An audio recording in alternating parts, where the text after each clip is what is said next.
Hihihihihi, au. Halo Rebahners, dimanapun kalian berada, bagaimana kabarnya? Kembali lagi bersama saya John, Still in the House. Sebuah film berjudul Barbarian tahun 2022. Awalnya saya kira ini film Conan. Tahu kan Conan the Barbarian dari suku Barbar? Ternyata ini adalah film horor yang awalnya saya bingung kemana arah film ini. Tetapi setelah diikuti lebih jauh, cukup seru dan menegangkan. Penasarin? Langsung saja pasang handsfree, simetriskan visus rebahan, kencangkan celana dalam, selamat menonton dan cekicro.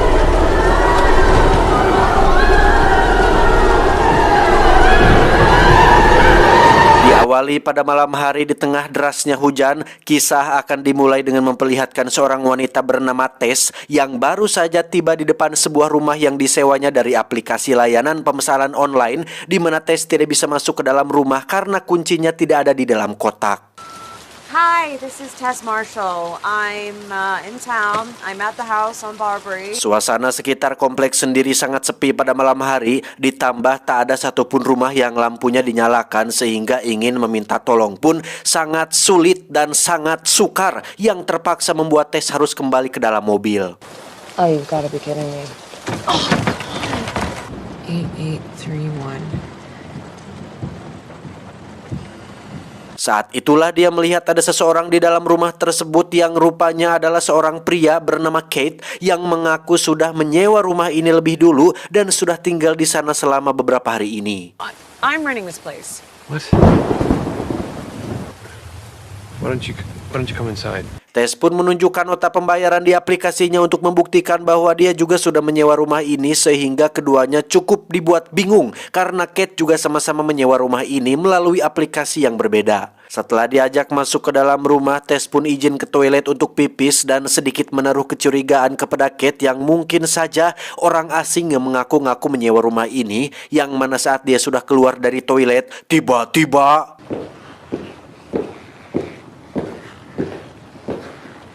Here.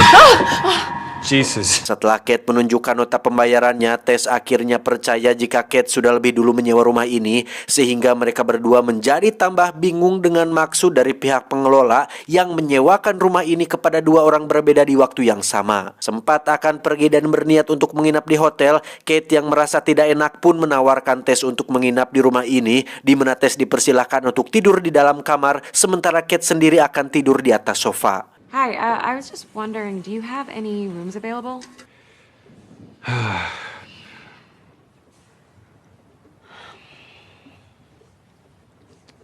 Saat sudah di dalam kamar itulah Tess tak sengaja menemukan dompet milik Kate yang di situ dia berinisiatif untuk mengambil foto KTP-nya dengan maksud untuk sekedar berjaga-jaga apabila Kate memiliki niatan jahat terhadapnya. Thanks. Good eyes. Tak lama setelah Tess mencuci muka, Kate terlihat sedang duduk dengan botol wine yang sudah siap diminum. Maksud hati ingin minum bersama supaya tidak terlalu canggung dan kaku. Tess rupanya masih bersikap waspada dengan menolak untuk minum. Tetapi setelah beberapa menit berlalu, keduanya pun akhirnya akrab berkat Homer yang sudah mereka berdua tenggak bersama.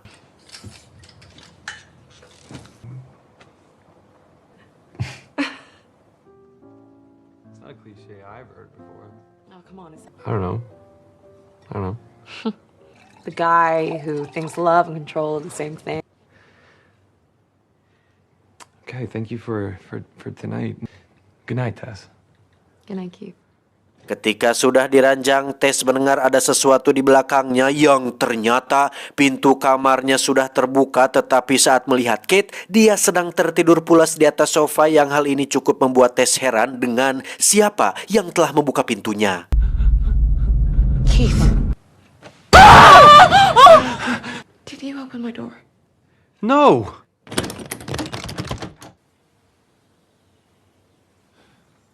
Esokan paginya, Tess menemukan kertas berisi pesan dari Kate yang sedang jogging keluar, di mana Tess sendiri harus segera pergi ke kota untuk menemui seseorang dalam rangka mengurusi pekerjaannya. Dan alangkah terkejutnya Tess saat melihat situasi di luar yang ternyata semua rumah yang ada di wilayah ini sudah terbengkalai dan tak berpenghuni, yang hal itu cukup masuk akal ketika pada malam hari suasananya sangat gelap dan hanya rumah inilah satu-satunya rumah yang layak dihuni di komplek ini.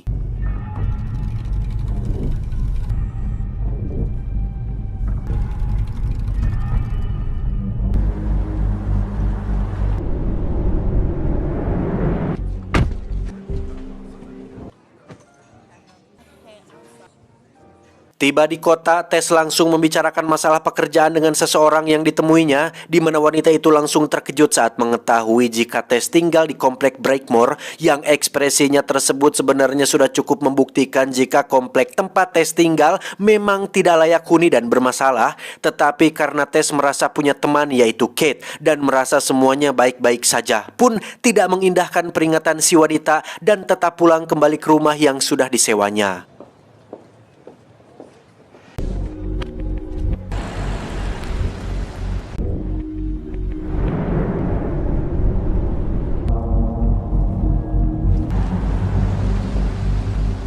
Tiba di depan rumah, Tess langsung dikejutkan dengan seorang pria di kejauhan yang meneriakinya untuk jangan tinggal di rumah tersebut, di mana Tess yang ketakutan pun segera masuk ke dalam dan tidak mengindahkan peringatan orang tersebut. Sempat menghubungi 911, tetapi saat ini tidak ada petugas yang sedang tersedia akibat ada acara besar di kota, sehingga Tess terpaksa harus bertahan di dalam sana sambil menunggu kedatangan Kate yang belum juga pulang. Saat sedang papang itulah Tess kehabisan tisu yang setelah mencari ke setiap ruangan, dia akhirnya menemukan satu dus tisu di Rubanah alias ruang bawah tanah. Namun saat akan kembali ke atas, pintu tiba-tiba mengunci sendiri sehingga dia tidak bisa keluar dari sana. Sadar jika kuncinya dia bawa, Kate jelas tidak akan bisa masuk ke dalam rumah, sehingga Tess mencoba untuk keluar melalui jendela kecil yang ketika dia sedang mencari tatakan untuk dia bisa naik, Tess justru menemukan sebuah pintu rahasia yang menuju ke dalam sebuah terowongan gelap dan menggunakan cermin untuk bisa melihat apa yang ada di dalam sana.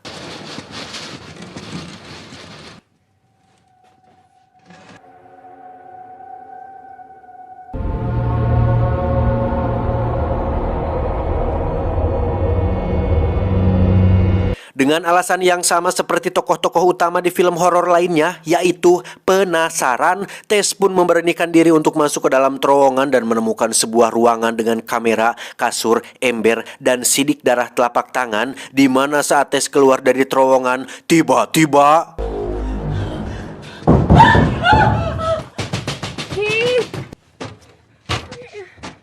Tess pun menceritakan apa yang dilihatnya barusan dan memutuskan untuk segera pergi dari rumah ini, di mana Kate yang penasaran pun bermaksud untuk memeriksanya sendiri dan meminta Tess untuk tunggu sebentar di sana kalau terjadi sesuatu yang tidak diinginkan. Just 30 seconds, okay? Just wait here.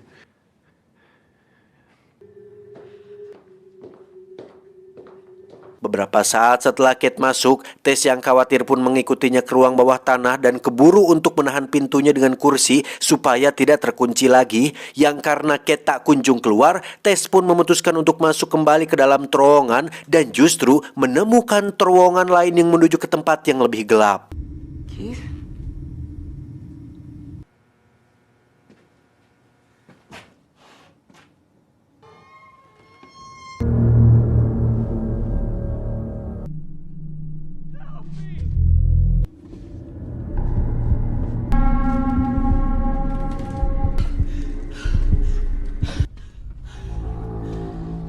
Sambil memanggil-manggil namanya, Tess dengan penerangan dari ponsel pun perlahan memasuki terowongan gelap tersebut dan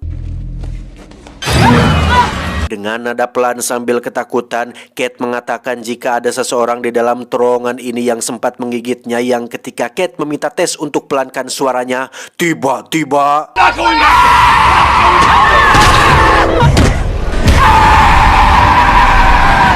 selanjutnya, kita akan beralih ke tempat lain, lebih tepatnya diperkenalkan dengan karakter lain atau karakter baru, seorang aktor Hollywood bernama AJ Gilbride atau kita panggil saja Aji supaya lebih Indonesiawi. Aji saat ini tengah ditelepon oleh pihak manajemen jika perannya dalam salah satu film series akan diberhentikan akibat salah satu aktris yang mengaku telah dilecehkan oleh Aji.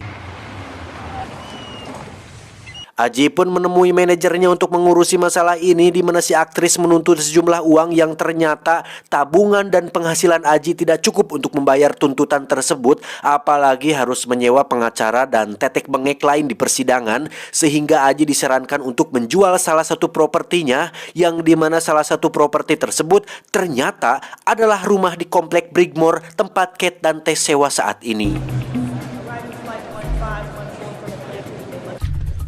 Gilbride. Thank you. Yeah, I'm an owner. I'm here to pick up a set of keys. Tiba di sana, Aji yang merupakan pemilik resmi rumah ini pun begitu saja masuk ke dalam sana dan menemukan kursi yang menahan pintu menuju ruang bawah tanah, termasuk beberapa barang milik Kate dan Tess. Aji pun menghubungi pihak pengelola untuk menanyakan apakah ada orang yang sedang menyewa rumah ini atau tidak. Namun anehnya, pihak pengelola mengatakan jika tidak ada yang menyewa rumahnya, sehingga jelas bahwa ada sesuatu yang salah dengan sistem dan manajemen pihak pengelola tersebut. What kind of system is that? It's idiotic. Tak mau ambil pusing karena sedang banyak pikiran, Aji pun pergi ke sebuah klub untuk menemui temannya dan minum-minum sampai mabuk. Yang mana saat sudah pulang, Aji pun jackpot di toilet karena kebanyakan minum Homer yang membuat lambungnya hampir jebol. Keesokan paginya, Aji mulai membongkar koper milik Tess dan menemukan sebuah laptop di dalamnya yang membuat semakin yakin jika ada seseorang yang tinggal di rumahnya. Saat Aji sarapan, dia mendengar ada suara dari ruang bawah tanah sehingga ketika insting bahayanya aktif, Aji pun mengambil sebilah pisau dan perlahan masuk ke dalam ruang bawah tanah untuk memeriksanya. What the fuck?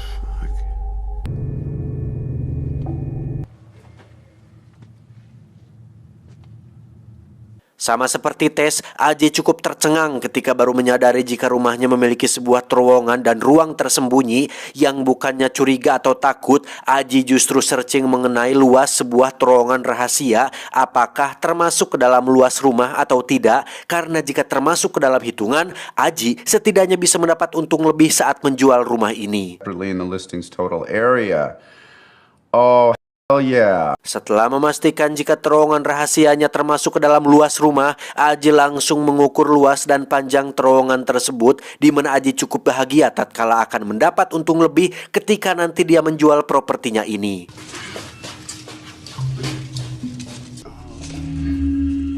Oh, baby. Yo, yo! Anyone here?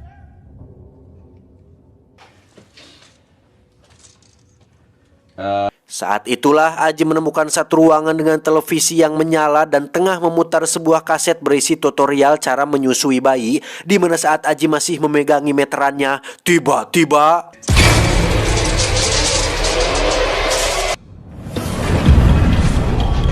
Okay, please. Oh, please. ya, Aji tak sengaja masuk ke dalam sebuah kurungan di mana di situ ada Tess yang menyuruhnya untuk tetap tenang dan pelankan suaranya. Selanjutnya, kita akan flashback ke masa lalu ketika komplek ini masih ramai dan masih terdapat banyak penghuni, di mana di situ ada seorang pria yang merupakan pemilik lama rumah ini tengah berbelanja kebutuhan bayi, yang seolah hal itu cukup aneh bagi seorang pria pertengahan umur yang hanya tinggal sendiri di rumahnya. Diapers. You are gonna want...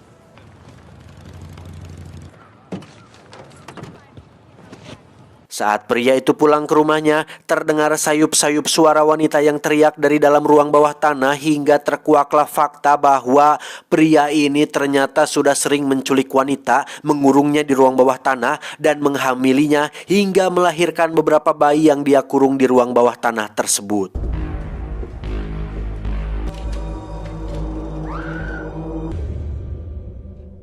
Kembali ke saat ini, Tess menyuruh Aji untuk pelankan suaranya dan ikuti saja apa mau wanita mengerikan itu. Yang tak lama muncullah si wanita menyodorkan botol susu yang ternyata si wanita menganggap mereka berdua adalah bayi seperti dalam video tutorial yang diputar di televisi tadi. She just wants you to be her baby.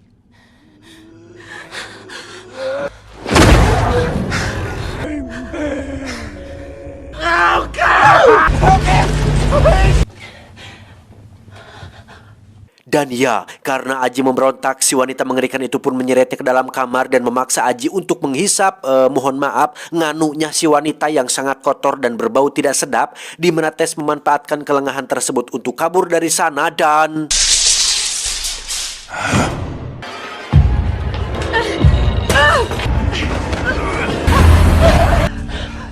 Berkat pertolongan seorang gelandangan yang sempat memperingatkannya tempo hari, Tess berhasil selamat keluar dari rumah tersebut, di mana si mas gelandangan ini menyuruh Tess untuk segera pergi meninggalkan komplek. Tetapi karena Aji masih berada di dalam sana, dia pun memilih untuk meminta pertolongan kepada petugas kepolisian demi bisa menyelamatkan nyawa si Aji.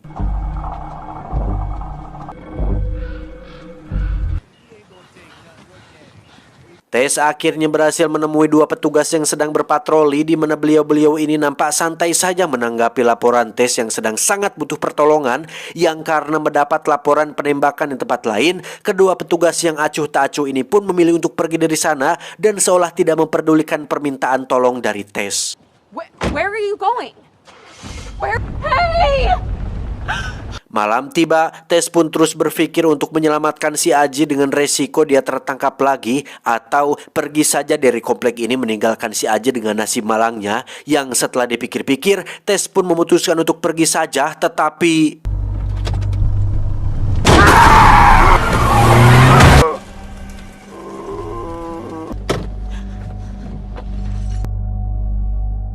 Aji yang sekarang sudah aman pun perlahan berjalan menyusuri lorong gelap, di mana Aji akhirnya menemukan ujung dari terowongan ini, yang di situ ada seorang kakek-kakek sedang terbaring lemah tak berdaya, di mana si kakek ini ternyata adalah pemilik lama rumah ini alias pria yang kita lihat di adegan flashback tadi. Tanpa curiga bahwa si kakek memiliki hubungan dengan wanita gila itu, Aji pun curhat bahwa setelah dia selamat, dirinya akan melaporkan kejadian ini kepada pihak berwajib supaya rumah ini dikepung dan wanita itu mendapat balasannya. Yang karena tak ingin ditangkap polisi, si kakek yang sudah tak berdaya ini pun memilih untuk bunuh diri demi mengakhiri penderitaannya.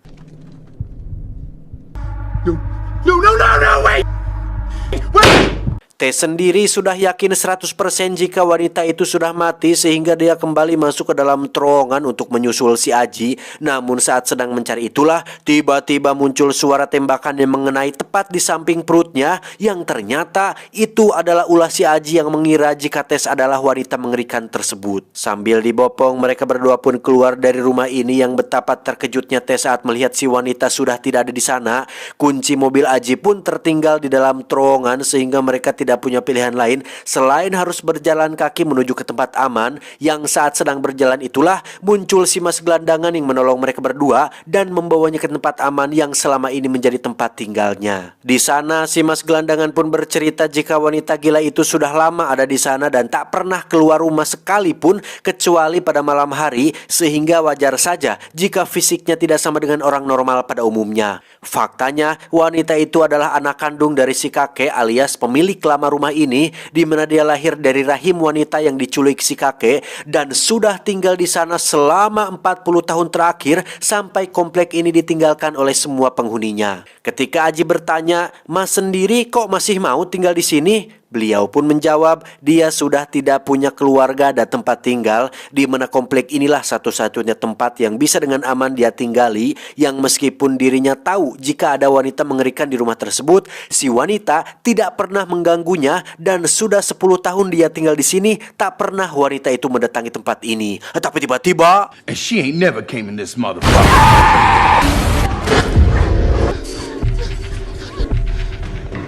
Wait for me!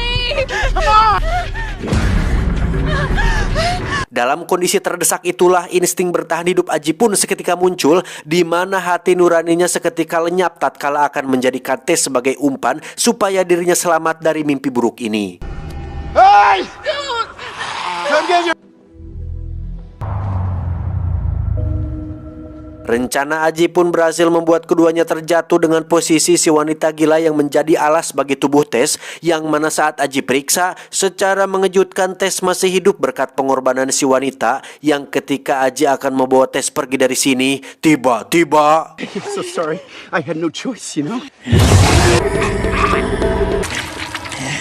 setelah membunuh Aji, si wanita mengerikan ini pun menghampiri Tess yang dianggapnya sebagai bayinya sendiri, yang secara kebetulan pistol milik si kakek yang dibawa oleh Aji pun jatuh dan tergeletak di jalan, sehingga Tess segera mengambilnya dan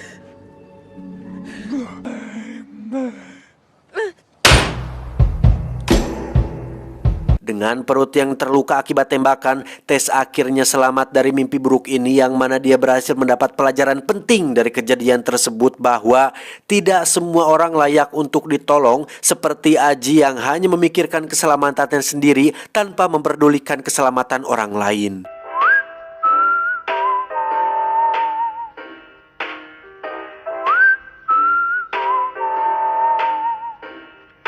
Malam ganti pagi, hari ganti lagi. Tamat ending yang cukup membagongkan. Kau hari ini ku dandangkan lagu sepi. Terlepas dari sikap Aji yang egois dan Tess yang terlalu baik untuk tetap menolongnya, ya jangan sampai membuat Anda ragu untuk menolong orang lain di dunia nyata. Karena ingat, ini hanya film dan tidak semua orang seperti Aji. Ada yang seperti Aji, tapi tidak sedikit juga yang memang benar-benar butuh pertolongan. Intinya, jangan pamrih, ikhlaslah dalam menolong orang, dan jangan ragu untuk menolong orang yang benar-benar sedang membutuhkan. Pesan yang bisa kita ambil dari film ini adalah, barang siapa memberi pertolongan dengan pertolongan yang baik, niscaya dia akan memperoleh bagian dari pahalanya. Dan barang siapa memberi pertolongan dengan pertolongan yang buruk, niscaya dia akan memikul bagian dari dosanya. Allah Maha Kuasa atas segala sesuatu. Surat An-Nisa ayat 85. Saya John, mewakili orang-orang membutuhkan, mengucapkan terima kasih dan sampai jumpa di video selanjutnya. Adios, sate kambing Bapomet. Cuau, cuau, cuau.